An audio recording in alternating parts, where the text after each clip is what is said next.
সরল হাসি সরল মজায় ভরা সেই দিন, মন আজও ফিরে পেতে চায় সেই দিন। বাবার বকা মায়ের আদর, ঠাকুমা দাদুর স্নেহের চাদর। রাতে শুয়ে গল্প শুনি, ভূত পেতার রাজা রানী। ছোট্ট খেলনা অনেক খুশি, আজও মনে জাগায় হাসি। ক্ষণে ক্ষণে অভিমানে মুখখানা যে হয় ভারী, পলকেতেই সেখানেতে হাসির রকমারি। ঈশ্বর মোর প্রার্থনাই শৈশব সুখ হোক সবারই। সত্যি ছেলেবেলাতে আমরা কতই না মজা করি। ছোটবেলায় দেখতাম আমাদের বাড়ির উঠোনের জবা গাছে ছোট্ট ছোট্ট টুনটুনি পাখি আসতো অনেক। পাখিগুলো কি সুন্দর দেখতে, আর তারা বাসাও বানাতো খুব সুন্দর।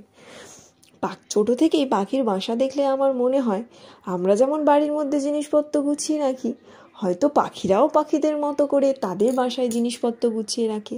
শুনেছি বাবুই পাখি নাকি বাসার মধ্যে আলো জ্বালায়। আমি এটাকে অনেকটা বাবুই পাখির মশার মতো করে বানানোর চেষ্টা করেছি। আর এই ডেকোর পিসটা যদি আপনাদের ভালো লেগে থাকে তাহলে ভিডিওটি প্লিজ লাইক শেয়ার সাবস্ক্রাইব করবেন।